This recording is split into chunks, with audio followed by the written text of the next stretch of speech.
I absolutely love it. Having connection with people, they are from here, they are from our state.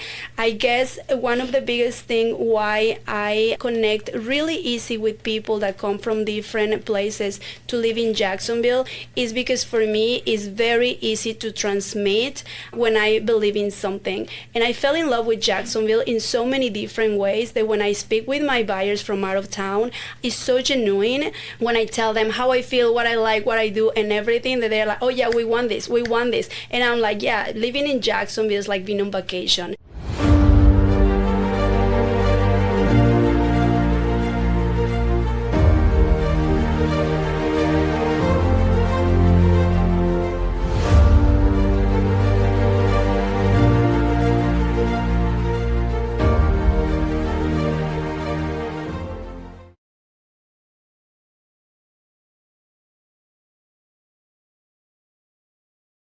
Hey, welcome back to the Real Estate Excellence Podcast. Every buyer deserves someone in their corner who truly understands them, not just their finances, but their language, their culture, and their story. My guest today is a Coldwell banker, Anandale Realty agent serving Jacksonville, Clay, Duval, and St. Johns County here in Florida.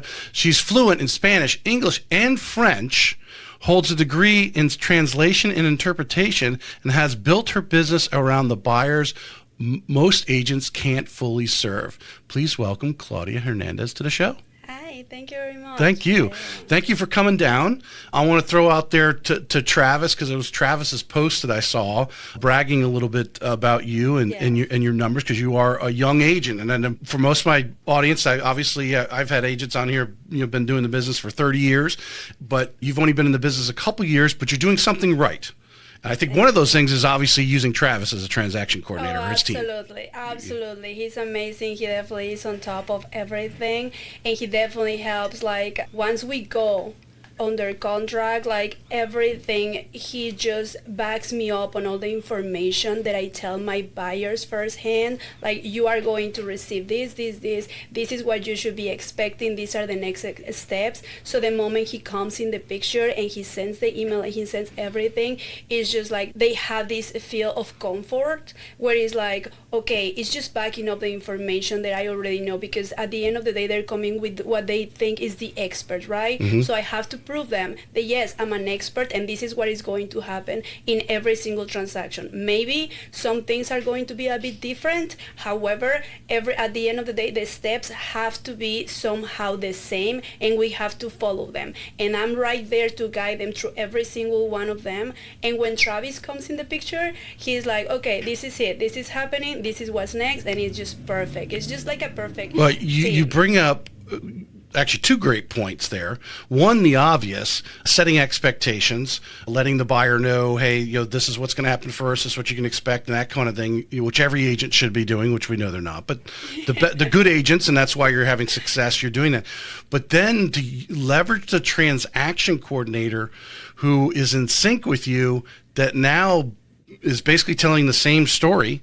Correct. And they're going, oh yeah, Claudia said that. Now Travis is saying the same thing. Yeah. Now you've got lean on each other for credibility. Correct. Yes. And that you are a team working together. Absolutely. And that's very important, because when they know that it's not just me, because they see, right? I am with them, and of course my phone is ringing or something, and they understand, and I'm telling them, yes, I have another buyer that this happened, or I have a seller that this happened with them.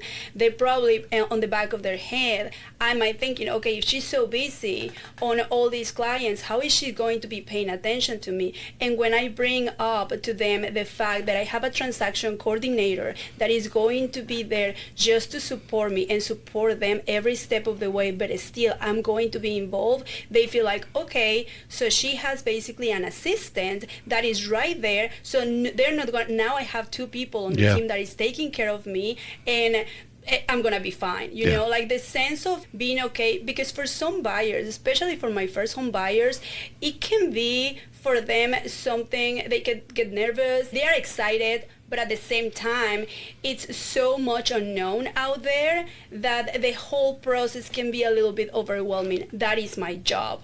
Do not make it overwhelming for them. What led you, because a lot of agents try to do it all themselves. Looking at your production, for a lot of agents, they would be trying to do everything Yes. themselves right now. What led you? When did you start using the transaction coordinator? When did that make sense for you? Well, first of all, it is part of my brokerage, right? Once we have a buyer, we need to have a transaction coordinator because our job is to be on the field, is to be showing houses, to be explaining people, having these buyer consultations and everything. Our job is not just to fill all the paperwork. Yes, we need to understand it. We need to know everything about it. But my job is to be out there with the people, with my clients. And if they have a question, just be on the phone. My job is not to be behind a laptop or behind something just typing emails or typing everything. Of course, I know how to do it and it's my job to know how to do it. However, I need to have someone that is going to be full-time behind the screen while I'm right there taking care of my clients. So now you changed brokerage from the initial one that you were with.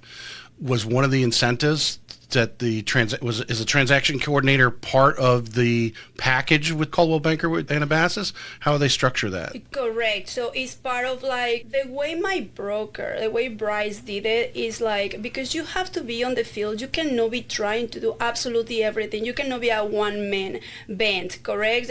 You need to have a team behind you that is going to support you. So yes, of course, we have to pay a fee for a transaction coordinator. However, Coldwell Banker is like, I will cover this part and you will cover this part. That way you don't feel like it's you paying for the entire thing. Is their way of Coldwell Banker to say, we are here to support you, because if you make business, we make business. Right. I want to just, and I want to put this, because this is one of the biggest mistakes in talking with some of the best agents in our area that work for the Christies and the Compasses and the Sotheby's and so forth. And when you start talking about, if you're focused on the split versus the value, because obviously I imagine Coldwell probably takes a little bit more from your commission check than your previous brokerage. Correct. From that standpoint, but you obviously evaluated, well, yeah, I'm giving a little bit, but I'm getting this much more. Yes. Break down what your thought process was when you made that decision. And this happens a lot with a lot of agents that they said, and they came to me actually, and they told me, I don't want to join a brokerage that is going to take basically X amount of money from my job, from my leads and my buyers. And my first question to them, and I hope I never insult anyone, it was like, what buyers are you talking about? You don't have any clients. You don't have any buyers, because that's what happened to me. When I decided to go from one brokerage to Coldwell Banker and a Basis, it was like, are you sure? Because the commission is split this.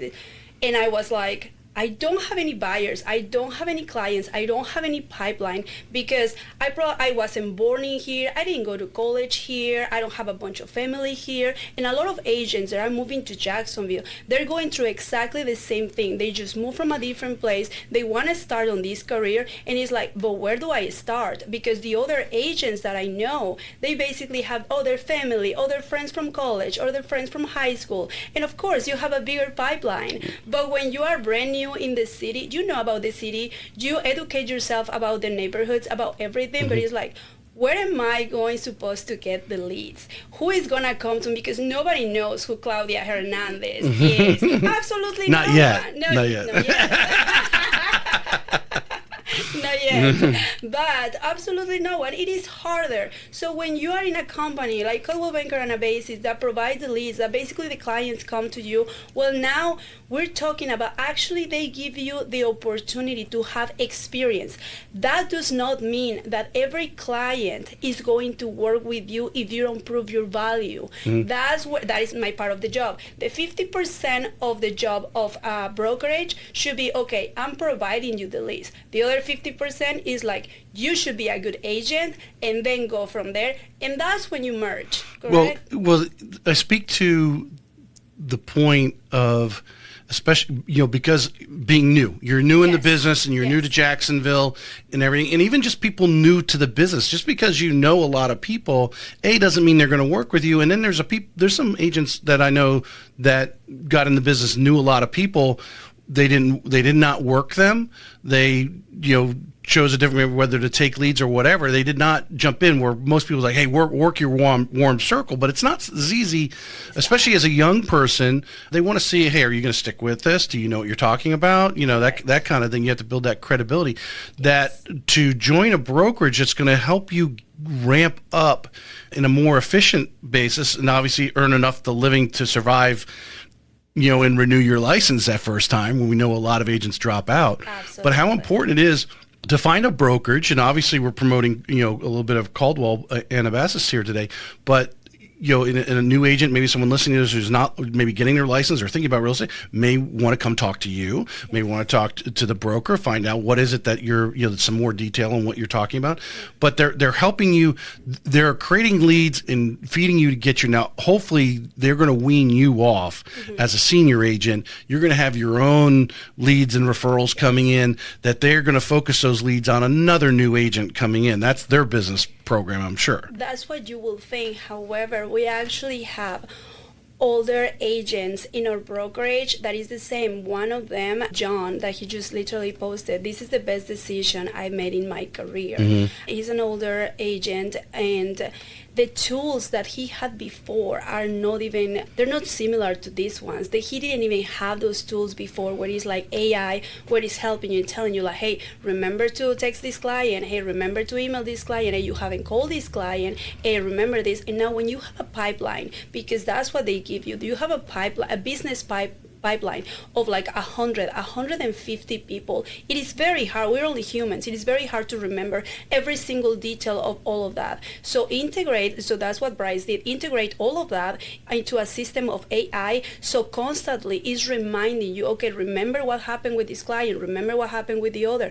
And that's definitely just all the tools that you need for success. That is the biggest thing. Like, you as an agent, you have a job, correct? To educate yourself, to know the area, to have like some type of, you definitely need to have some type of, maybe like a natural, some people say like it's natural, right? It comes out of you. You are a salesperson. However, it is not like that. You need It's some not mentors. Exactly. You do need some mentors. You need someone to tell you, to guide you. They cannot do all the job for you, though. You know, you made me think a little bit here, and I think anyone listening right now, you got to see who's making the moves right now in real estate. Now, Real has come on pretty strong. Well, who owns Real? It's a technology guy owns Real. Compass is now being run by, I'm going to say, young for the industry technology guy. And whether you want to use AI in replace of technology, there's so many. AI is part of a lot of things that you do. You don't even realize that it's doing what it's doing, but there's plenty of great real estate agents out there that you can mentor with. People have been doing the business and can coach you, show you how they've been doing it. Obviously, you've got to actually do it, but the relationship part. How do you have a conversation? What's some negotiating tactics? You know, how do you price out a home? There's plenty of people to talk to you about that. Yes. But right now, if a brokerage is not jumping on and staying out in front of their agents as far as technology and making the time that you are spending in front of your laptop a little easier, quicker, and to the point, so you're not wasting time there, you're spending more time forward facing with your clients. They're falling behind if they're not looking for that. Correct. Because this is the thing that happens with AI. It's basically, it's a tool, correct? AI is never going to replace a human. It's just not. And AI is a tool. It's a magnificent, it can be an incredible tool if you actually know how to use it, okay? And now you gotta remember that is very important. That's what I've seen the most. It is not going to do your entire job. Not because you go to ChatGPT, how do I reply this? Or please do a CMA on this property. It's going to be accurate. No, that's your job as an agent. Okay, you can use this information. Now go do yourself, your own job, your own research, your own due diligence, and then you're going to use a little bit of AI, and then you're going to use your knowledge to actually grab all that information, put it in there, and then study it, and then read it, and do the comparison. And it's like, okay, and then you see it, like, okay, AI is helping me in this is what I did, now I put it together, and now you go with someone like a broker or someone that has done it, has closed, and in my case, I go to my mentor, which is Brylan, or I go to Bryce, and he's like, okay, I have this information, how would you do it? And then they mentor it based on experience, because that's big. Okay, this happened with this client or happened with a different client. Now I integrate all that information. That's why it's so important to have the tool, to have your knowledge, to have a mentor. You put all that together, and what do you have? A client that trusts your knowledge and is going to trust you to guide them through the entire process. It's a great, if you want to call it a sidekick, to take the same data that you and you're working your evaluation of a home or a neighborhood, whatever you do, and put that same information into that you're using to make your pricing or your decision, and then using AI to what would you get and see it might actually point out some things that you're missing. Correct. Or it might be totally off and you might say, well, this is not working in that, and it doesn't have any data there. Exactly. But it's great. But I think it scares away, to kind of close out here our AI topic here, and we're talking about you and the new. No, but okay. There's closed AI package, Read Tomato, that I use to create the blogs that are AI friendly. That's a closed AI, focused on you, the questionnaire you filled out before, so we can have some great in-depth questions that you're going to answer here in a few minutes, and really build some great content from that. Yes. I had listed Kit AI on that, Travis probably uses something similar, where they've got AI now that'll read the contract for you and pull out the dates and all that kind of stuff for you and put them in your calendar. I mean, just like a human would, but it's doing it within seconds, and if you're not using a transaction coordinator, great. Or if you are a transaction coordinator, you can take on more deals because you are leveraging AI to handle those minute tasks of looking at reading the contract, pulling out dates and so forth. It's doing it for you, Correct. And it's a closed thing. So you're not just going on ChatGPT and uploading a contract. That's not what I think a lot of these top brokerages do. They have closed systems that are using AI to do defined tasks. Yes. Yes. Correct. So this is how I see it. If just a person goes and says, you know what, I can do the contract myself because it's a 5-bar contract, it's out there, I'm going to put it on ChatGPT and I'm going to say because I want this house. Of course, they can do it. What they don't know is everything of the process of buying a house. Like, okay, on your contract, as is, that right now we are using a lot, it says the specification about the inspection period, what can happen, and everything. And then, how do you know that you hire an inspector and the inspector is going to mess something on the house? How do you know who's the liability for? Mm-hmm. Like, is whose fault? Who will be at fault? It will be the inspector. It will be you. It will be the seller. And now we are talking about more specific things on the contract that you should know. The ChatGPT or Claude or whoever you are using is not going to prevent. Yeah. Absolutely no. That is my job as an agent, and I think that's the job of every agent, is to prevent and anticipate to every single problem that can happen. Because, like I said before, the process on a house is going to be probably step 1 to step 10, but the little details is what's going to make the difference to going under contract, to lose your binder deposit, to actually get into a house where there is no problem after you get it because the inspection went well, and actually how much you are going to pay of the house and how much money are you gonna come out of pocket if you actually have the right guidance in there. All right. She's been programmed well to sell herself as an agent. Let's dig into a little bit of background. Let's step back a little bit. Okay. Tell us about Claudia before becoming a real estate agent. You said you're not from Jacksonville. Where are you from? No, so I'm from Mexico. Okay. I was born in a city in Puebla. However, I moved over here from Cabo San Lucas. Cabo San Lucas was basically my first step to the entire culture of the United States. When it comes, we have a lot of tourists over there. They are from the United States, they are from Canada, from different places, mm-hmm. right?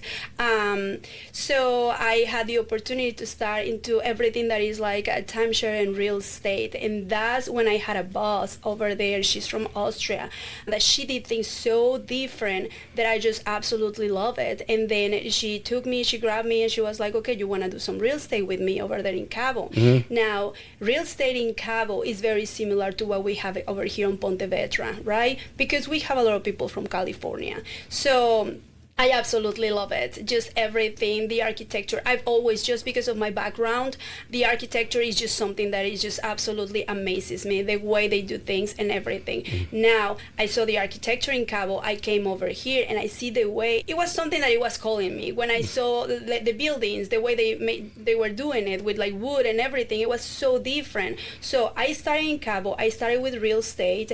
I started doing like the tours on the houses, trying to talk to people, understand their needs, what they wanted. And I saw the way she was doing her business. And you know, you always have someone to look up to, and I absolutely look up to her. Her name is Sylvia. And the way she was doing her business, it was like she was on top of everything. She was proactive. She was anticipating to everything, and she was just so professional at saying, yes, this is what is going to happen, and this is an absolutely no. Because when you set expectations, you are, I feel like, is one of the best things you can give to a client, to set expectations, realistic expectations. So the next day, especially with something like buying a house, so the next day or next time is like, oh no, Claudia, it was your fault because you didn't tell me that. No, absolutely no. From day one, you have to be very upfront with everything. So I learned from her. Let me step in there for a moment. Yeah. Sylvia's Mexican. No. She's actually from Austria. Austria, you said that. Austria, yeah, okay. Austria, yeah. And how long had she been in Cabo before, you know, or maybe, I don't know, maybe she came there to do real estate, right? So what was her, how long had she been there doing real estate? She was there, I want to say, probably for 10, 15 years. Okay. Yes. So very seasoned. Yes. Dealing with many different cultures. Correct. What have you found? She's European, and then she's in a Hispanic-dominated market, Yes. but a lot of Americans and Canadians are buying, or you know, Right. investment properties or whatever they're doing. Yeah. The difference of her directness, Yes. her, this is how we're doing it, and you're going to follow me. Yes. Without much, basically, like, this is the expectation. You're going to follow. I'm the leader. I'm the real estate agent. Yes. You're going to follow me. Yes. This is what you're going to do. Get up at 8 o'clock tomorrow morning, and you're going to meet me. I mean, are they more direct? Was she like that? Absolutely, Yeah. 100%. She will be like, this is the price. No, but you know what? I've seen some other people paying this way or paying the other. This is the price, and I'm telling you, this is the price. It's not going to change. This is the price. And Exactly. she would say that with a smile on her face. This Yeah. is price, and you can do whatever you want, and you can go with a different agent. That agent is not going to be me, but this is the price. Right. And that's Right. it. And Yeah. I believe, just through my experiences in life, there's some people that might ruffle their feathers, but you know, we're going to talk a little bit about first-time home buyers and so forth. And there's a way that they're hiring you because they don't know. They want you to find the, you know, experienced buyers. They know the value of a real estate agent to handle the transaction, make Yes. things happen. So they're just, you know, tell me when I need to show up. Tell me when I need to write the check. Correct. That they want that. And a majority of clients are like that. They want an agent who's going to take control. That's why they hired you. Would you Yes. agree with that?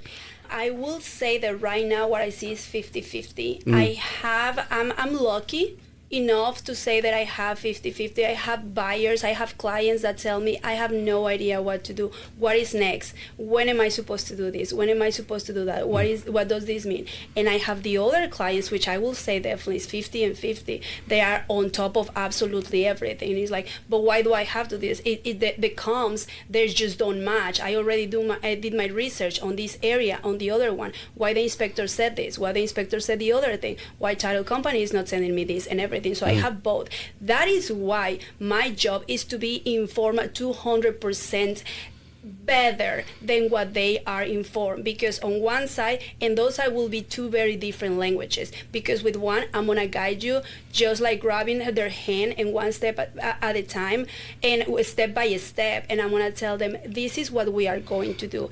And of course it's going to be different with every single client, because we all have different personalities and we all have different ways of learning and understanding just information, correct? So Once I go there, once I identify what type of client I have, if I have a client that has absolutely no idea what the process is and they are somehow scared, which I do have actually some clients right now that I'm working with, they were like, this is my first time, I'm a home buyer, I know I am pre-approved because I'm a military, I'm a veteran, my relative one is a veteran, so we know we are pre-approved, we know the benefits that we have, however, this is our first time buying a home. So what should we do? And I explain them everything, and I tell them, I know this is overwhelming, so I'm gonna break it down for you in an email with everything I just said, how everything is going to happen, the expectations that you need to have, and then we go from there. I'm gonna, like I said, I tell it to them in person, then I write an email, and I tell them the steps of every single one of them, and every single step I give them feedback. This is what's happening, this is what's happening next. I prepare them for every single thing, and I always tell them, I understand this can be a very overwhelming process, however, that's my job. You're gonna take all your stress, you're gonna put it in me, and you're just gonna sit, you're gonna relax, you're gonna follow my lead. I'm gonna answer every single question you have, and at the end, I'm just gonna give you the keys of your house. And that's it. You're gonna be a great mom. I am. All right, so you're in Cabo. You're attracted to the real estate business. Sylvia takes you under her wing. Yes. You're learning there. Do you come from Cabo to Jacksonville? Is that Correct? okay? Yes, all I right. came I straight. didn't know if there was anything in between. Yeah, all right. Yeah. You come here. What is some of? Do you immediately look to get into real estate? What is it that? No, I couldn't. So when I came over here, I came on a tourist visa. So in order for me just to change my documentation, everything, to be able to actually work, I had to wait. I had to wait probably about 2 to 3 years to actually being able to work. So in that time, I was doing everything I could. However, one of the main things I did, because I was in Fleming Island, and it was like, there must be something else other than Fleming Island in Jacksonville. And that's when I started exploring Jacksonville. I started going south, north, east, west, every single where, because I was like, this cannot just be it. And that's when I fell in love with the place. I saw the growth, I saw the vision and everything, and I was like, this is absolutely amazing. How am I going to, what am I going to do here? I was still trying to figure out what career I wanted to take, because of course I did try to look into timeshare, because I was doing a little bit of real estate, but I wasn't sure I could do it, so it wasn't really on my mind. So I started working in a golf course. When I started working on a golf course, I started meeting a lot of real estate agents that they will tell me what it was, and that's when it got my attention. I actually have one of the members at the golf course that told me, oh yes, I made my money on real estate because I did this, and I will listen. I will absolutely love listening to people, especially business people that have done whatever that have done and has worked for them. I definitely take all that information and I try to use it to my advantage and to learn more, right? So he told me about that on the golf course. Now, mind you, by then I was already obsessed and in love with golf. Yes, I love golf. I am not good at it, but I absolutely love being on the golf course, just playing golf, the whole environment. And I was in a community, which is Eagle Harbor, which is the golf course community, which I absolutely love as well. I get to meet so many people, everything. I saw the lifestyle, why people will pick a golf course, the families, older couples, retired, young families, and everything. And I absolutely love it. And I was like, this is perfect. I see it. I know. I understand why would you live in a place like this. And then when I understood that, and when I met these people, there was a point where it was like, okay, I'm working here only for a couple of years. I want a long-time career. I want something that is actually valuable, that is actually helpful, and that I enjoy. That is my biggest thing on real estate. I need to be passionate about what I do. I need to believe in what I do, and I definitely have passion about real estate. I absolutely Okay, so what's the transition here from the golf course to real estate? What right there? you're able to get your work visa. Yes, I was able to get my work visa. I started working on the golf course so I could save money, so I could buy my first car, and I could start like moving and everything. Once I save enough money, I have to travel to Orlando because I needed, in order for me to completely understand real estate, I need to learn it in my language, right? I had to learn it in my language, then I could translate it to English, because I tried to take all the lessons in English and there was so much verbiage that I didn't know, that I need to know everything in my first language, and then once I understand everything, I can translate it or interpret it to English. So I saved money, I rent an Airbnb in Orlando. I was in there for a whole week because I was attending in-person classes over there. In Spanish, correct, in order for me to learn everything and ask a bunch of questions. I passed my exam for that. I went to do my exam for NIFA. I failed it 1, 2, 3 times, and they were like, well, you can just try a different career. Because the exam's in English. Absolutely, yeah. There is an option where you put it in Spanish. However, the translation, it is not ideal. It is not a good translation. Not a good I can tell you that right now. It is not a good translation. Well, hopefully they're getting better at that. I hope so. I really hope so, especially for just only Spanish speakers agents. So once the third time, they were like, well, you can try a different career. And I'm like, no, I do not give up. Like, if I put my mind into something, it is going to happen. So the fourth time, I passed my exam. I was super excited. And I was like, okay, now what? Yes, yeah, exactly. Now what I'm supposed to do. What happens? Do you find someone to leave? What happens? And obviously, I did got a call for a couple of brokerage. And one of them, it was like, based on, okay, we're going to do all this training and you're going to pay something. And I was like, I'm supposed to pay to actually work and learn? Like, it just doesn't make sense. Let me try a different one. I tried like 3 different ones, and finally I got to another one. I do prefer not to say names, not to burn anyone, but probably everybody knows. I went to another brokerage, and I was like, perfect. It has the feeling. It feels like it has the vibe. It's like youthful and nice, and everybody seems like to know what they're doing and all put together. Perfect. This is the brokerage for me. So I went over there, and it was like the welcome to the agents. This is what we're gonna do. We have these offices, we have these mentorship programs, we have everything. I was like, perfect, I'm on the right path. And then I started going into like a mentorship thing. And no mentorship thing, but it was like some type of class with one of the seasoned agents in there, and I learned a lot from him. His name is Don. I learned a lot from him and everything, the way he was doing business and all of that. However, I also realized that it was not their main business, correct? Sometimes there are people, they already like either retired, they already made their money and everything, and I am over here trying to build a career, trying to make actually a living and to make money out of this career. And all I see or all I hear is like, yes, of course, you gotta run open houses, you gotta go visit your people, just bring some presents to someone and everyone. I was like, I just don't think that is going to work. I did some open houses and it didn't work. I didn't get any client. I was not having any experience. I had no experience. I was like, what's going to happen with this contract? And we will have little training session, like we will have someone from a title company come in and tell us a little bit about the contract, right? This is about the contract. So I will go into detail, to ask a bunch of questions about the contract, and they will shut me down. Like, oh, we'll talk about it at some point. When you have a deal, we can just go into it and everything. I was like, okay, this is not working. So let me clarify what I'm hearing, and someone who's listening to the show right now.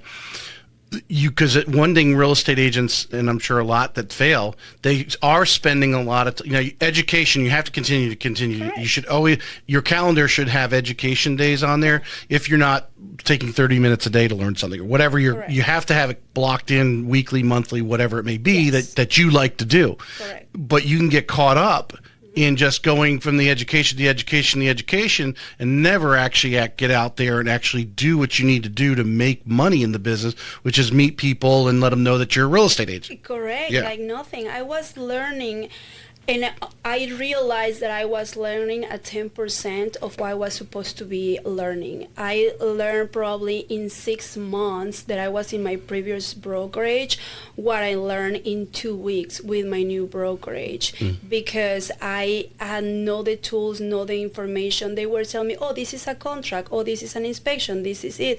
But it wasn't in depth. It wasn't like, okay, let me take you to one of my clients. You are going to shadow me. You are going to see how I do things, how I talk to them, how everything plays out. I'm gonna walk you through every single document, every one of them. I'm gonna explain you everything you need to know about a contract. Do you feel maybe,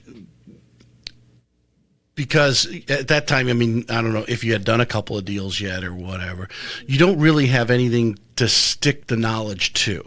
Nope. In other words, if you have experience and then someone shows you, oh, this part, oh, now I understand because I did this transaction and this happened. Now I understand where to place that, where that part of the contract, is important. Or what, I always call it, you have to have a wall to stick it on. Yeah. If you don't have that wall of some experience, some vision of how this is actually going on, you're pouring in all this knowledge, but it's not sticking anywhere, and it's just going out. I don't understand it. Exactly. I had no deals by then. I just had one friend calling me, asking me for like a house they want to list, but the husband was a real estate agent, so basically he just wanted my name and my license in there. So the whole process for me was basically almost nothing, just to listen to my mentor and learn just a little bit of it from them. But on my side, I was like, okay, let me read this contract. What is happening? What is this? By the time we closed the deal, everybody was somehow okay with the deal. By the time we closed the deal, I was the one that wasn't happy. What would you say your experience is to compare to, again, we're talking to our listeners out here, someone who's listening to this show right now.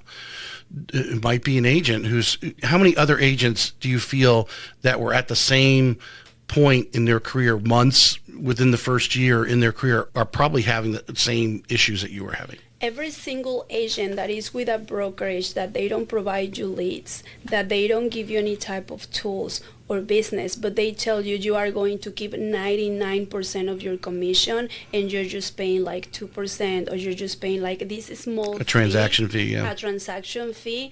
That is the brokerage that all you are using in there is their offices. You are not going to get mentorship. You are not going to get experience. You are not going to get any deals in that place. Yep. You need someone that guides you, that gives you the leads, that teach you how to do it, that teach you how to run your business. You need what was the lady from Austria?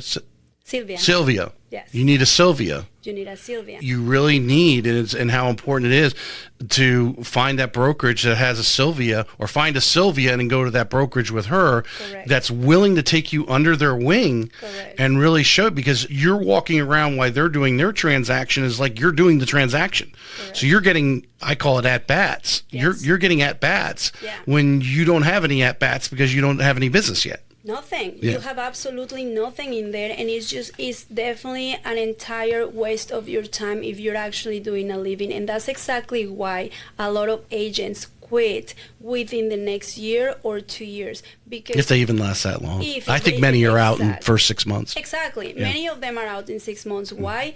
Because if you don't pick the right brokerage at the beginning of your career, most likely you won't have a career on real estate. Yeah. Well, the one word we haven't really mentioned here, you have a lot of confidence in yourself and your personal abilities. Yes. Not everyone has that. They need, okay, I need to know the contract forward and backwards. And yes, every top agent will tell you need to be able to read the contract basically upside down while you explain it to a customer. Correct. You need to have that confidence to be able to do that, and you got to get to that. And then just to have the how to handle that inspection report and all that kind of thing. You got to hear a top agent do that, so you're hearing someone else doing it and stealing some of their best practices. So when you do it for your first, second, third time, your level of confidence is a little higher, and you're going to be moving down the field a little quicker. Correct. Yeah. Correct. Because otherwise, how are you going to learn if you don't learn from someone that actually walks you through it and has experience? Because they can tell you, oh yeah, I've been a top agent for 20 years. Okay, that is fine, and I'm so happy for you. However, please tell me, on this deal that you have currently and you're working, walk me through it. What are you doing? What problems are you facing? How are you solving those problems? Tell me exactly what are you doing? How are you going to handle, and how you are going to go from the inspection period to clear to close. I need to know that. That's exactly, because that is the key. Everybody can open a house. Everybody can open a door. Everybody can show you a kitchen and a living room. Everybody can draft an offer. Not everybody is actually going from like, let's go under contract, let's go to the inspection period, making sure that if you are under contract, that house is going to be yours. The analogy I want to use, because you said, anyone can open the door, but not everyone knows what's behind the door. Correct. And that's the analogy. You need a good agent that's going to go show a house, knows what's behind the door. Even if you're going over, they call you for a listing appointment, you are doing an investigation, you know pretty much what's behind that door when you open it. Absolutely. So you're not smart. You have to stay out in front of your clients in that way. You need to know what's beyond the next door, because that way you walk in with confidence, and then they're confident because they're following you. Exactly, correct. Like, it has happened with me after like the second or third showing that there is some type of like, we feel comfortable with each other and everything. The moment we walk into a house, we pull up on the driveway, my first thing is like, it's going to need a new roof. Those windows are not new. It's not going to pass inspection because it doesn't have a railing there. Mm-hmm. So, but let's go see it. Yeah, see what we do. I want to before we jump in and go through the questions, I want to go back. You were talking to Tom pre-show, mm-hmm. your move from one brokerage to another. Things are getting, obviously the world of real estate is competitive, but the brokerages and one thing I preach on every show, the top brokers or leaders, they don't necessarily have to be a broker. They might, like Compass uses basically sales managers. They have one broker for the entire state of Florida, yeah. But every office has got basically a sales manager in there, and they've got to stay out in front of their people. Yeah. But the brokerage itself, and the reason why you hang your sign with them, yeah. They have to be giving you some sort of value. Correct. You cannot, as a solo real estate agent, be your IT person, be your transaction. You start doing a level of transactions. You need a transaction coordinator. You need this other support to be doing some of these things if you want to scale your business. Correct. And so, tell us a little bit about what you saw at Coldwell Banker and how it was introduced to you, and you were like, your eyes just opened up. Yeah. So I was invited. Since I was in my other brokerage, I always thought there is a better way to do things. There is definitely a better way to do things. Come on, we have a phone, we have the Apple Watch, we have intelligence, artificial intelligence everywhere. Must be a better way to do things. So right on, this girl, Megan, she texted me, she DM'd me on Instagram, and she said, hey, we having this conference of AI, how to use AI for as a real estate agent. Do you want to go? So I was like, absolutely. By then, I had so much free time because I was not doing any deals. So I will go to every broker, open to every... You're staying active. Exactly. You are either educating yourself, educating yourself, whether it was directly on the business, like a contract, or you're educating on the houses, the models that are out there with the new construction, etc. Yes. Mm-hmm. During 6 months on my first brokerage, all I did was to learn. It was knowledge, and that's all I did. I had no deal, so I used my time to educate myself in everything I could. The moment I got the invitation from Megan to go and see the AI, I didn't see what brokerage it was. I had no idea what to expect. All I saw was AI, real estate. I was like, yes, sign me in. I went over there, and it was my broker. It was Bryce, the one that I started talking about. I need to get Bryce on now because I really want to dig in on what he was teaching, but I'm just throwing it out there. Continue. Yes, absolutely. You need to have him over here. Yeah. His name is Bryce Osepek. I always forget how to say it. Bryce. Broker Not Bryce. Ozempic, but Osepek. Exactly. He gets that a lot, apparently. I'm sure. So, yeah, Bryce. So, Bryce started talking about AI, everything that he did on the brokerage, or that he's been doing on the brokerage.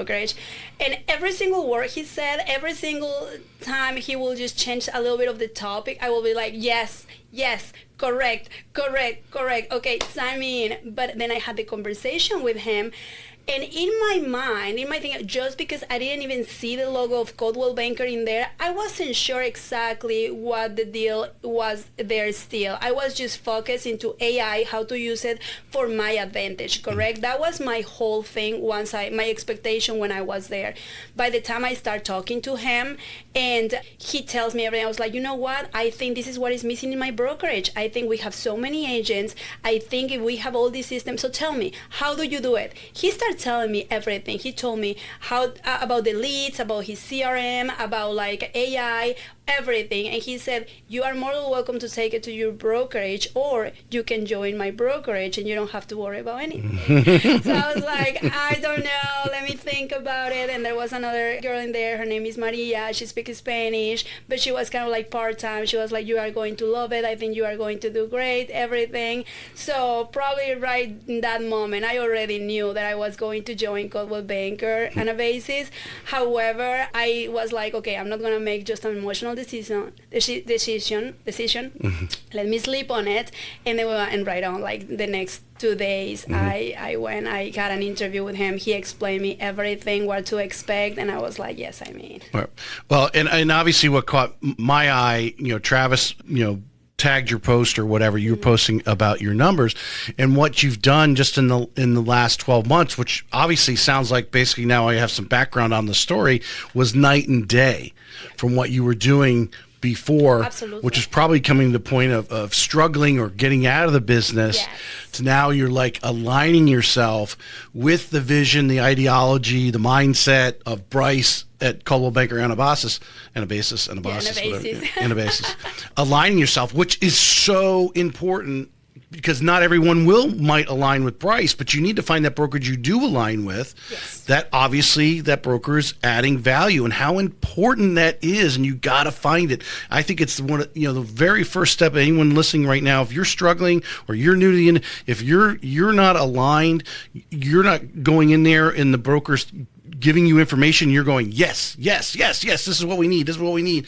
You might want to be looking for that. Obviously, Yes. That's what happened when you walked in there. The stars aligned for you. Correct. And you have the same ideology mindset that Bryce has. Yes. And how to leverage, in this case, technology. And then obviously he's probably using technology because he mentioned feeding you some leads, which as a new agent that was Yes. like, oh, hold on a second, I can get leads too. Yes.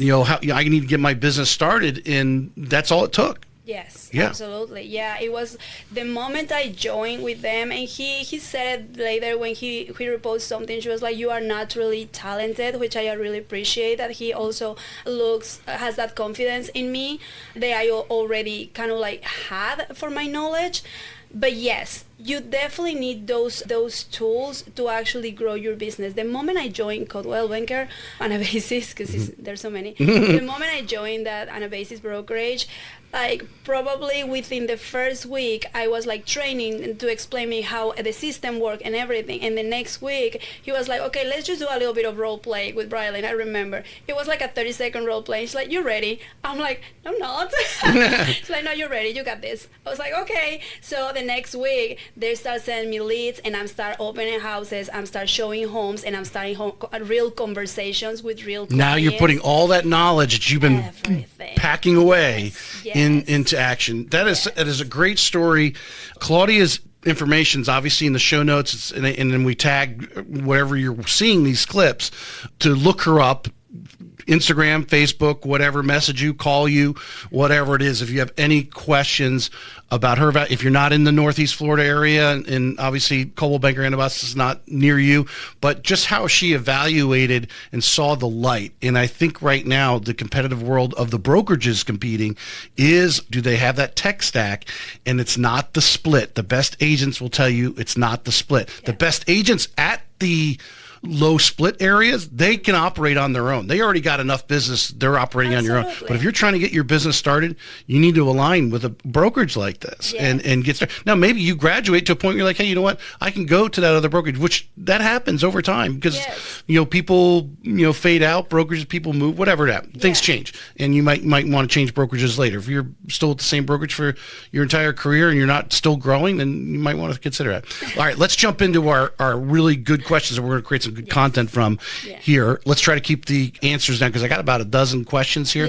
We'll keep them down to about 2 or 3 minutes each, okay? Gotcha. Yes. When a Spanish-speaking family sits down with you for the first time, what's the moment you can tell the language barrier was the thing that had been holding them back?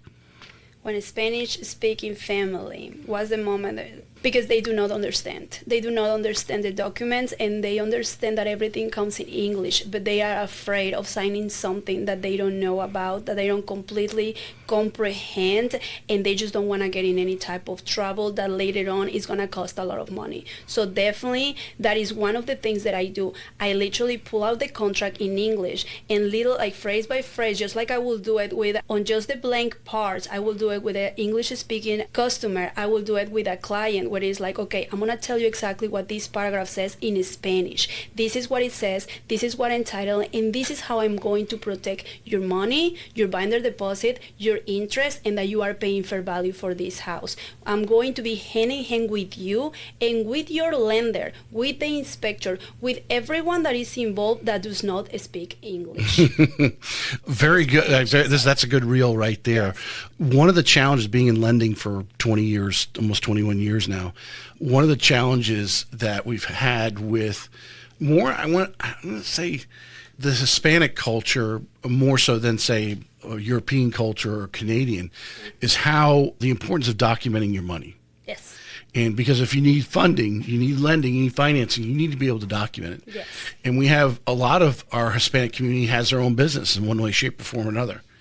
And how they document and do their taxes is very important, would you say, in leading them and getting to the point. Sometimes it might take a couple of years to get them up to speed before they're ready to buy. Absolutely, because sometimes I have had Spanish-speaking buyers that they are like, oh, but I have this amount of money in cash. And I will be like, did you already pay your taxes, though? Because you are trying to finance. And they are like, no, but I have the cash in this way of form. So for me, it's like, okay, I don't only have to tell you about the documents of the process of the house. I also have to educate them into, like, this is how you get prepared to actually being able to finance a property. Because my job is not only for you to finance, but also to make sure that you are comfortable with your monthly payment. And the most important is, like, after we close on the house, that you actually keep that house. Not to lose it. That is the biggest thing. And call you back for the next one. Correct. When a first-time home buyer tells you they're not ready because they don't have enough saved money, what do you show them that changes the conversation? They have told me that they don't have money, that they are not. And that question is probably leading to typically down payment. Obviously, we don't want to put them in a home that they don't make enough money to afford. They don't make enough money. Okay. Yeah. Well, that's when I start basically my understanding of telling them, okay, first of all, let's see. You said that you don't have enough money. First of all, what type of house do you want? Do you want this price point, or you want a different price point? Now, when it comes to your income, there are some different programs that they can help you. But I gotta explain you, because some people have the misconception that those programs are free money. However, sometimes there is some assistance, there is some help. I call it strings attached. Exactly. Nothing in this life is free.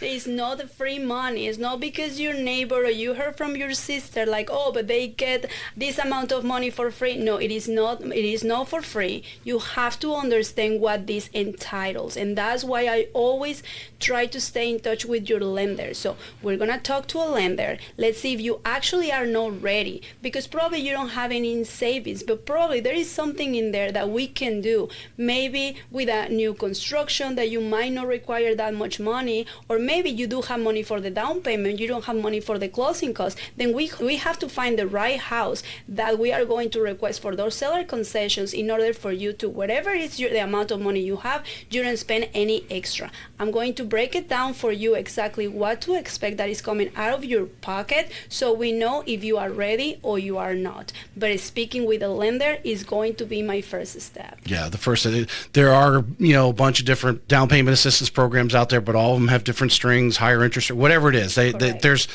like I said, there's no free lunch. You've done enough transactions, so this question here you should be able to recall. I call these the cocktail party stories. Okay. What's a situation from the last, it says month or so, but we can go back within the last year or whatever, a situation in the last month or so, a deal, client conversation, or a moment in the market that's still sitting with you? What's something that kind of crazy that happened or just kind of amazed you learned something from in the business? something. This was probably a recent one. It was with a VA loan that some of the VA loan people is like, I'm supposed to come with absolutely no money out of pocket because it's a terrible misconception. That is a fallacy. It's a huge misconception that VA, a military active or non-active that have a VA loan have.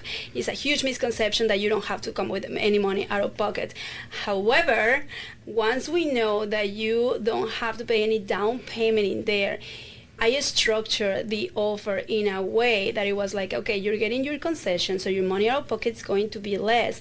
And then when it came to the inspection, I based everything solely on insurability, on the VA loan and everything in order for him to get more concessions, because it was definitely a deal breaker somehow for them, because it was like, if it doesn't work, it doesn't work, so we can just move into the next house. But I was like, no, because I know how much you like this house, so let me just try to I'm gonna do everything I can for you. So I did everything I could into like negotiating everything on concessions, on inspections and everything. And at the end, he literally told me, I came out of pocket. First he said with $113 for my closing costs, and then afterwards he called me and he was like, hey, just letting you know, I actually got money back. I got $51 back.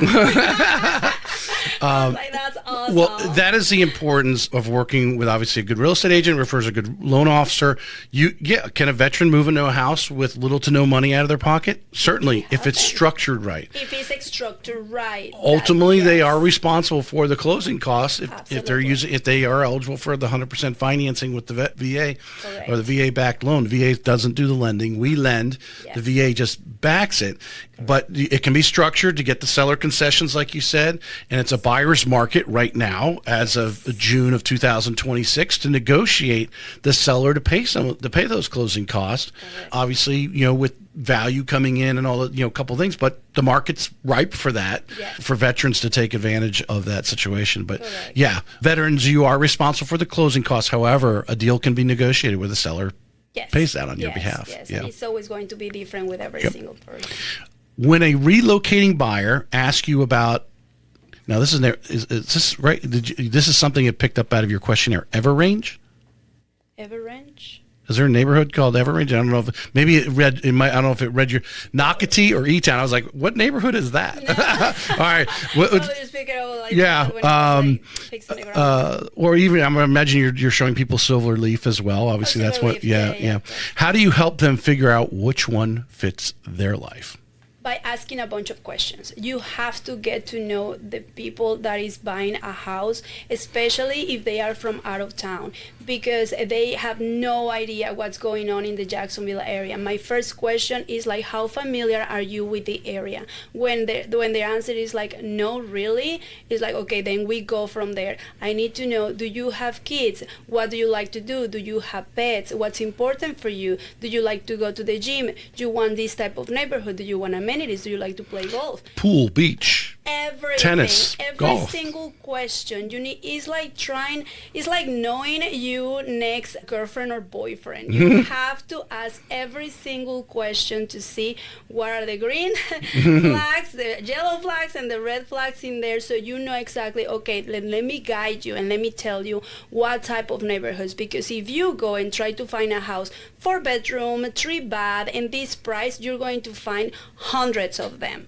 When it comes to specific neighborhoods, according to your specific needs, that's when you bring me in, because I'm going to tell you so many details, not just about the house. Well, would you agree the question that really you're asking, you really get, is their lifestyle? Absolutely. Everyone can tell you, hey, I need a house this big because I got this many kids or whatever. Yes. And I need a big backyard for the dog. I mean, that those are kind of some standard things. Then biggest step is really their lifestyle. What do they like to do? Where are they going to go to school? What do they figure out their day is going to be like? Where do they work? Exactly. Yeah. Lifestyle is everything, because even for some people with kids, they might homeschooling. They might homeschool their kids, so they don't really care about the schools that are nearby. However, they do have kids, and they have specific activities that they want to. They might want a bigger house because of that, because they're homeschooling, and everyone mostly home during. Exactly. Yeah. So, In 2025 and 26, you're seeing more as-is listings in Jacksonville tied to flood zones and insurance-stressed properties.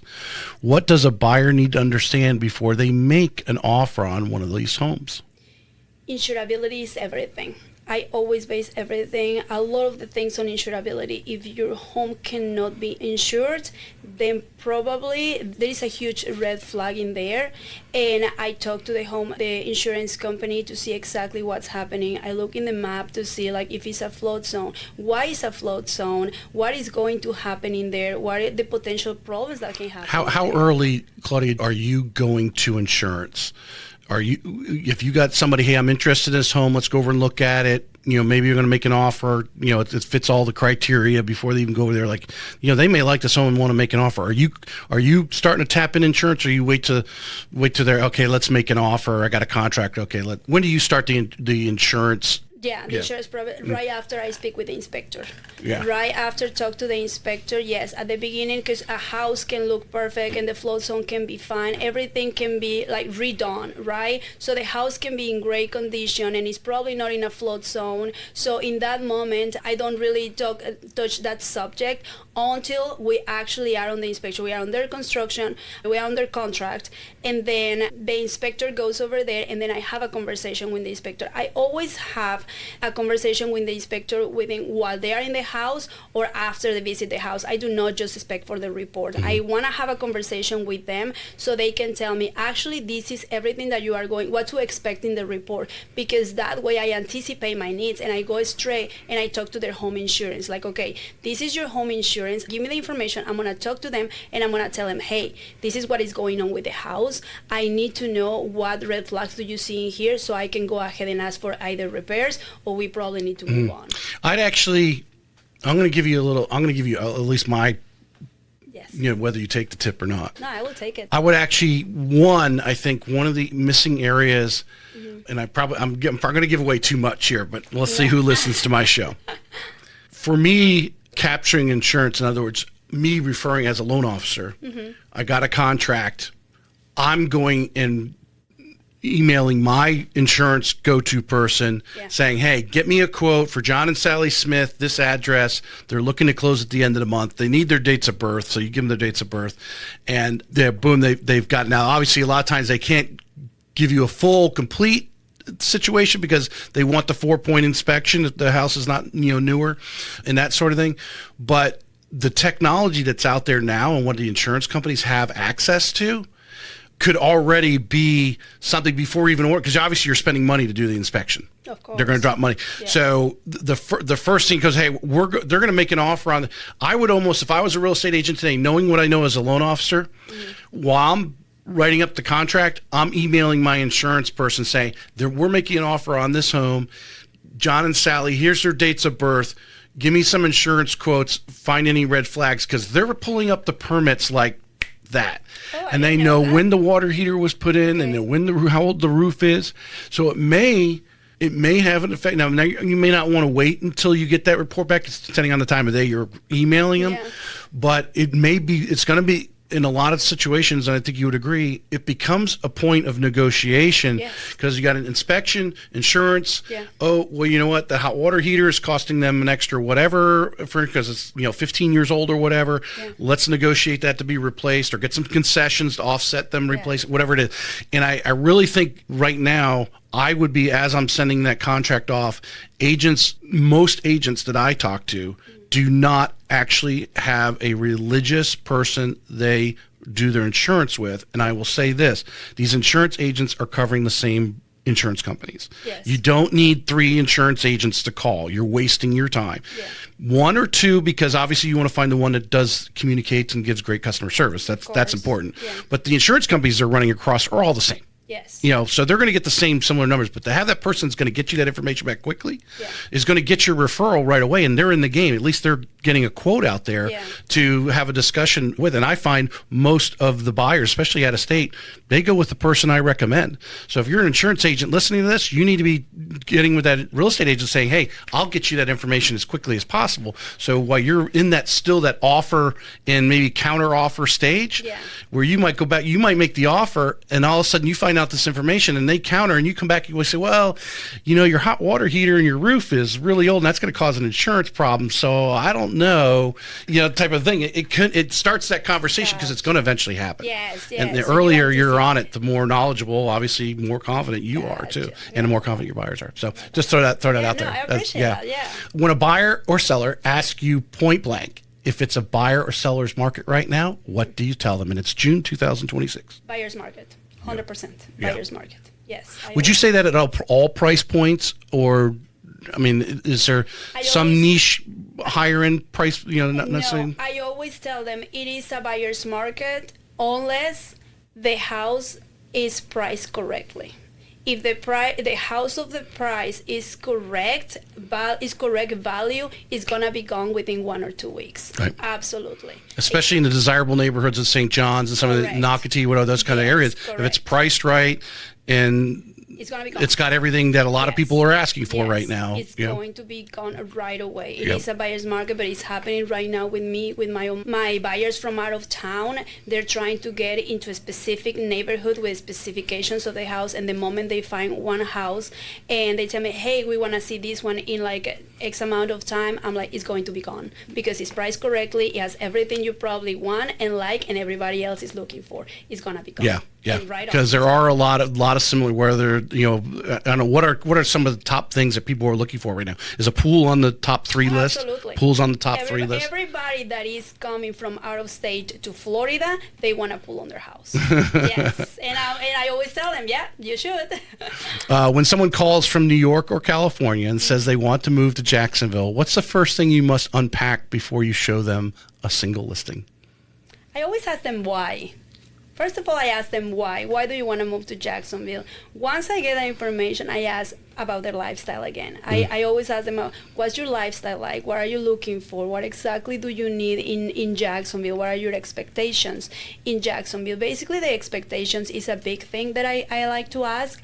I love working with people from our state. I love working with my New Yorkers.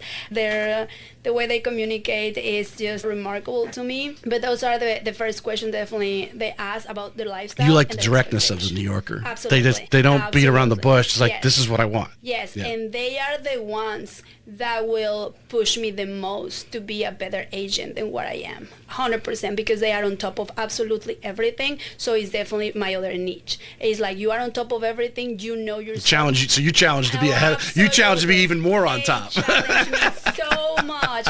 Right now, I'm working with buyers from New York that they are challenging me a lot on historical homes on a Springfield.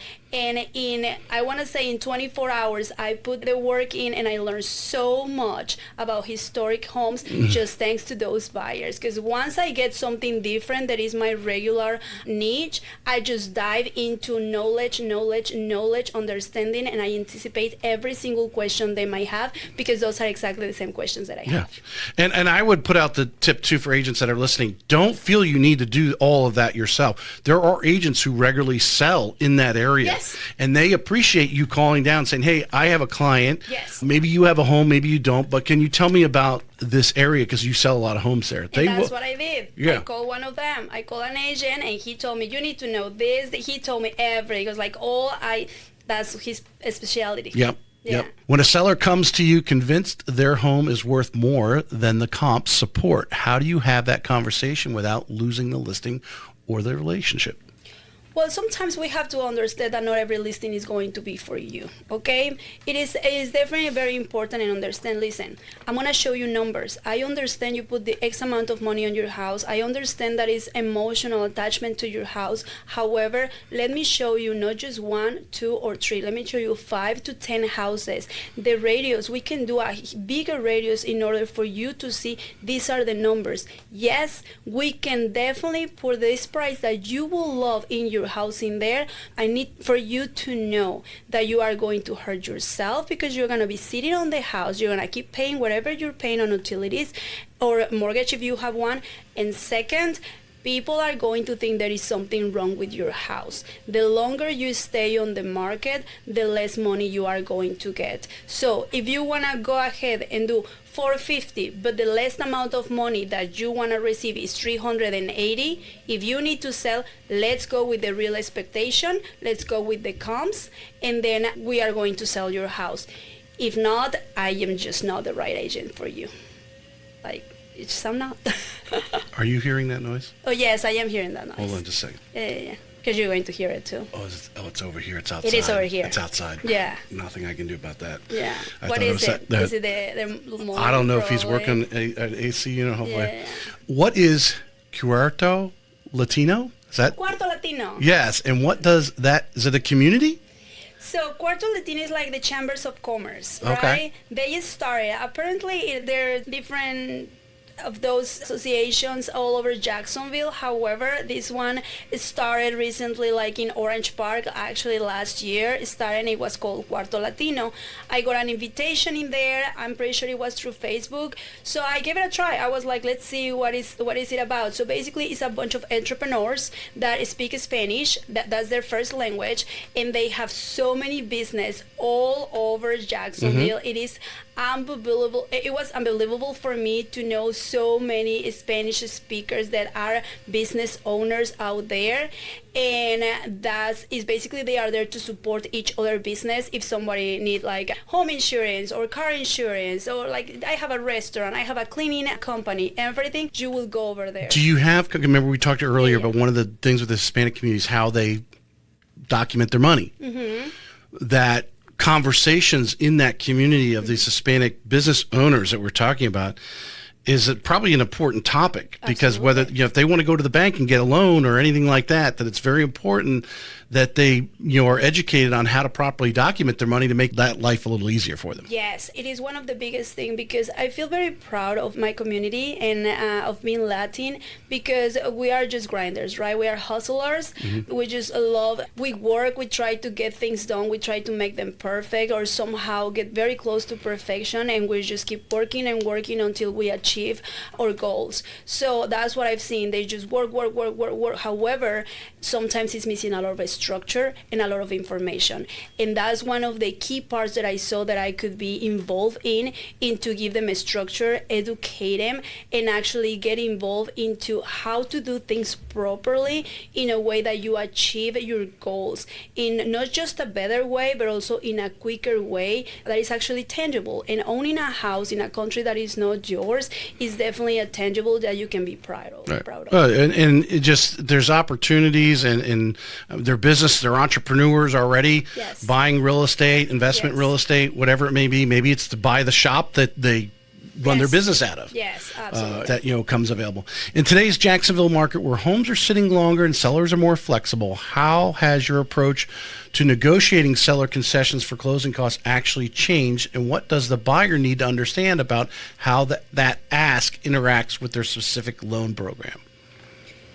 How do I ask? I'll answer the second part. You answer the first part. Okay, well, in this case, when it comes to like financing and a specific house that has been sitting on the market, my first question to my buyers is always, what is your perfect monthly payment? It is based, because you can be pre-approved. I always tell them you can be pre-approved for $1 million if you want to, but if your comfortable monthly payment is $2,000, you don't need to use $1 million. Well, you can't. Exactly, like you cannot. So it's like, okay, let's set first the expectation of what is your perfect monthly payment. Once we go from there, then let's go into the house that you're looking for. Now, when I go and we found a house and the house has been sitting on the market for 3 months, well, I ask, my first thing is like, I do not assume, right? I go ahead and ask the listing agent why you haven't sold the house, what's happening. And then they tell me, whatever the situation is going on with the house, they tell me, okay, this happened or the other happened. And I am very upfront with them.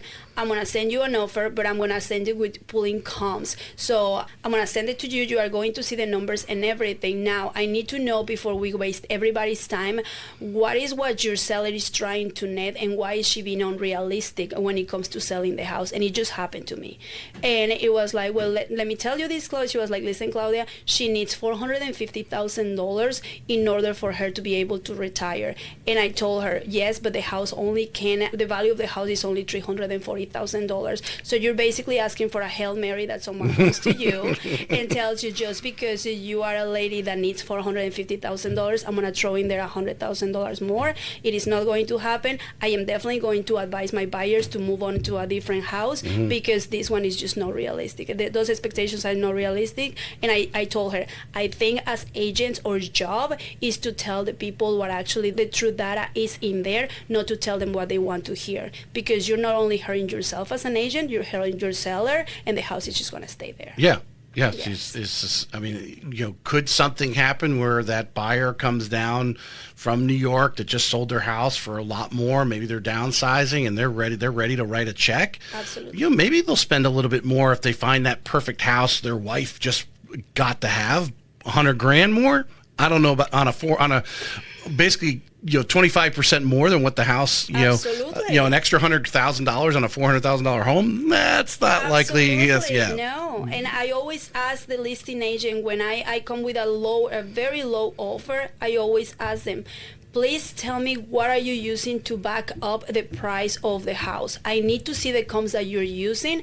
And once you send them, I will read them, I will study them, because I do not find them. I've spent hours and hours on the MLS, on Zillow, on every single one of them, trying to find, because trust me, we were back and forth on that house, trying to find the comps. I cannot see, nothing supports your $450,000. Show me what documents support your $450,000. It almost made you think, like, is there something out there I'm not seeing? Absolutely. I was like, I'm wrong. I mean, and I told her I might be wrong. So I went ahead and I told her, if I was you, my best advice to you from agent to agent is just go tell your seller to hire a couple probably of very good appraisers, and then see if it's actually the value that you guys are thinking. Because other than that, nobody's going to come to Well, how important is it right now? I mean, really, you should only be going back, ideally, especially in these the planned urban developments that we have all over St. Johns County and, really in Florida, in the same neighborhood, really, if the houses are selling in that neighborhood, you're really going to go back about 6 months. Yes. You're not going back, hey, what sold last year? Because it's can be completely different. No. And then what the price homes are actually listed at right now, currently in the neighborhood, versus what you're trying to list or sell this particular home. Exactly. That is a big thing, because it's like, no, because the house next door was sold and it's coming. I know that's coming for me on a listing. No, because the house that is next door sold at $450,000 4 years ago, that means it's going to sell at $450,000 right now on June. 2026. How often are you running into that right now, where maybe some of these inexperienced listing agents, they don't have the mentorship or whatever, or they're just want the listing so bad that because the seller says they want $450 for that $400,000 home, that they list it for $450 for them, and you're going in there going, I'm not even going to show this to my customer. It's like, you're not even in the ballpark. It's just a waste of time. It's a waste of everybody's time. It happens. Yeah. It happens a lot, and it's a waste of everybody's time. And us as agents, as listing agents, we spend a lot of money, like on marketing, on open houses, on everything, to try to get a lot of traction to that specific house.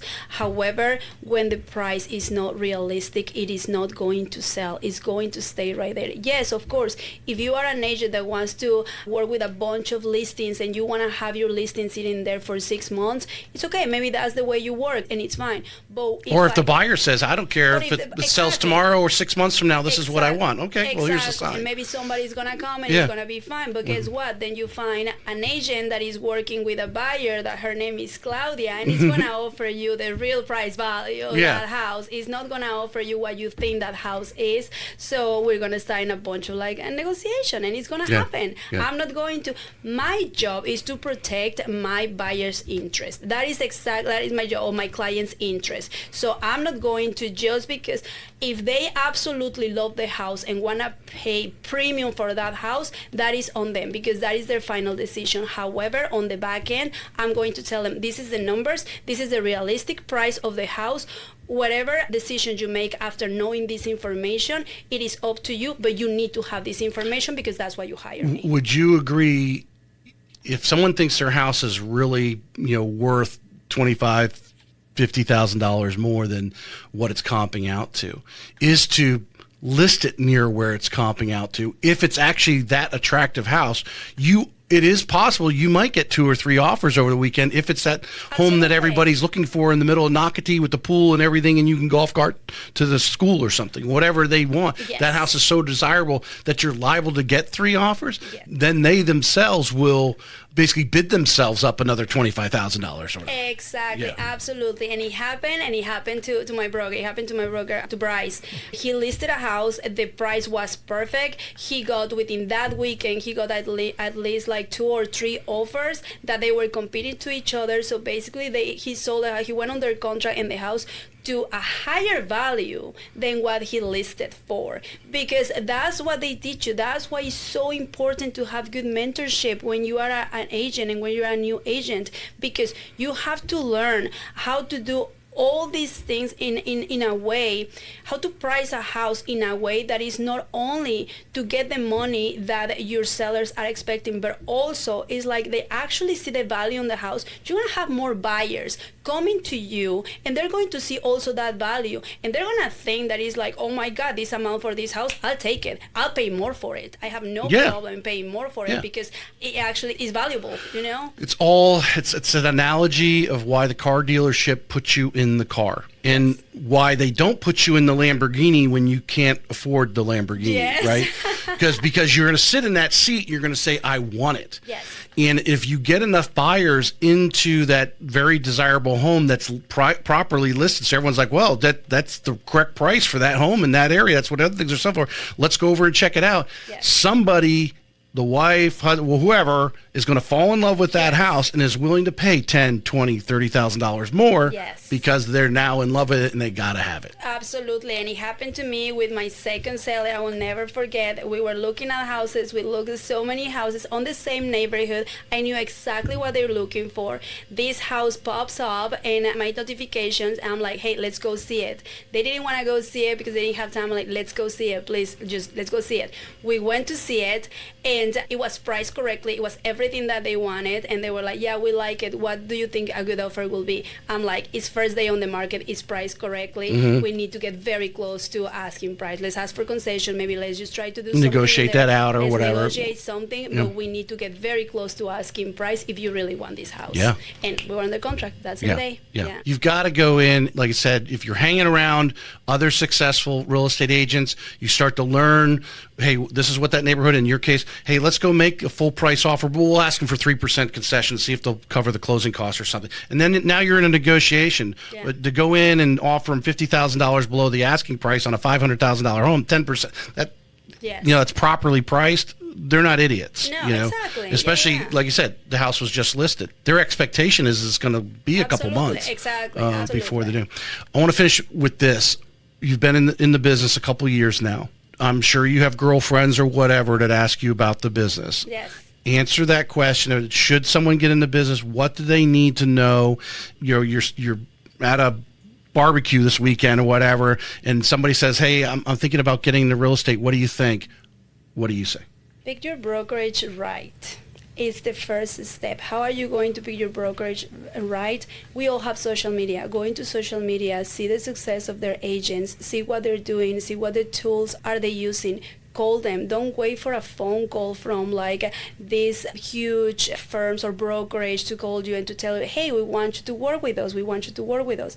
No, do not wait for They all want you to work with them. Absolutely. Absolutely. You are going to bring the business. No, just you pick your brokerage by calling them. Call and try to talk with the broker of that brokerage. If the broker himself cannot answer your phone call, that's probably the person you don't want to work for, because you want to be able to actually, okay, if you are going to be my leader, and I'm actually going to bring you business, I need you to be also able to answer my phone calls, because that's the type of service that you are going to also give to your clients. So pick your brokerage, pick up the phone, look on social media, who's actually killing it out there, who's actually doing a job out there.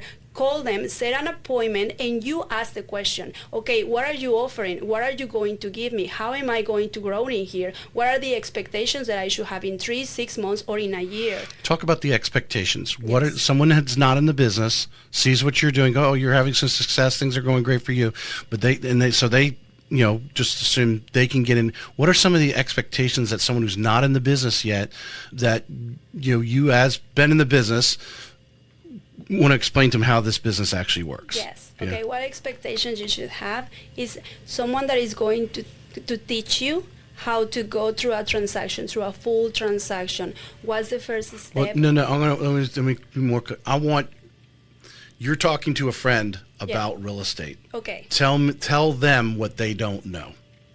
Okay, like if they don't know. What's being a real estate agent really like? Oh. Oh, okay.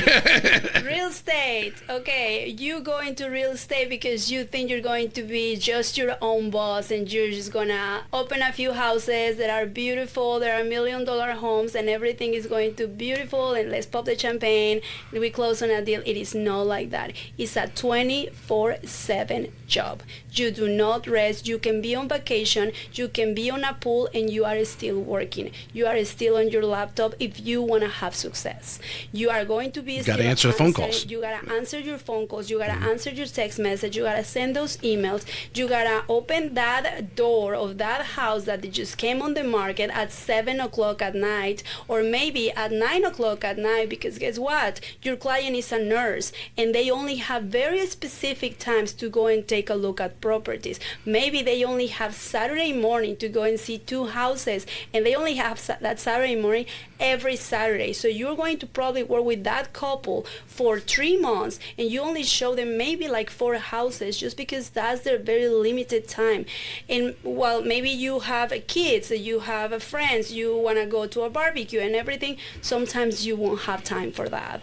It's either you want to be in the business, you want to learn, you want to be successful, your first years are going to be absolutely everything. You actually want to do it, and you have to put the work in. If you do not put the work in, you are not going to be successful. If in your first year you only close 1 deal, you probably should switch careers or brokerage. Well, I think the terminology, you got to love the process. Absolutely. You've got to love the negotiation. You got a little bit of pressure. Yes. You got to enjoy that someone actually needs you. Yes. That's one thing I hear a lot from agents, the fact that there are people that need your talent, your skills, your knowledge, and that sort of thing.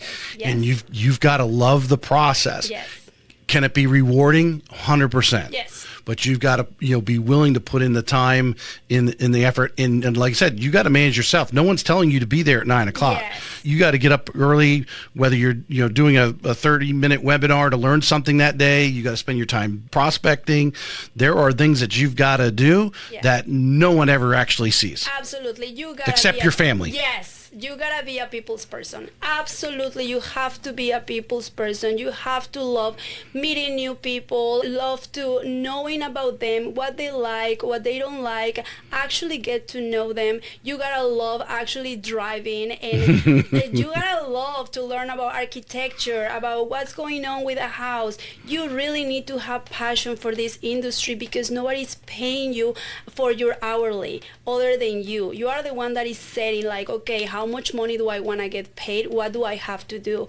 And nobody's going to force you, like, oh, you have your shift from 8 o'clock to 5 o'clock. No, you put your own hours, and you have to absolutely be passionate about it. If you are not passionate about real estate, about everything that goes around real estate, with like the people, and like going to events and going to network and talking to a bunch of like loan officers, even banks, and sometimes inspectors, and you are not willing to learn and evolve every single day, you should probably not be a real estate agent. Well, I'm going to finish with this last question.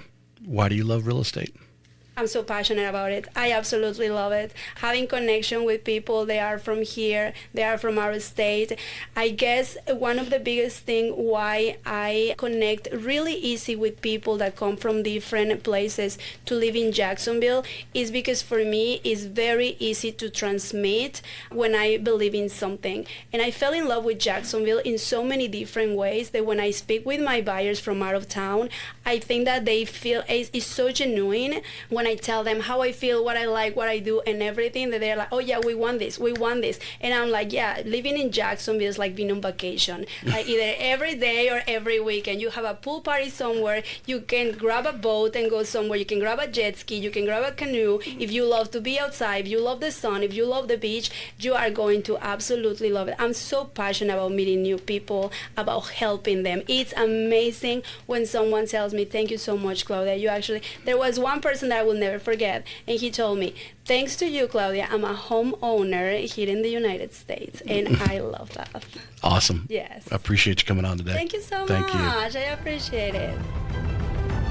This may be it for today's episode of Real Estate Excellence, but we both know your pursuit of excellence doesn't stop here. To connect with the best of the best and really take your skills to the next level, join our community by visiting TracyHayesPodcast.com, where you'll meet more like-minded individuals looking to expand their inner circle and their personal experience. That's available at TracyHayesPodcast.com.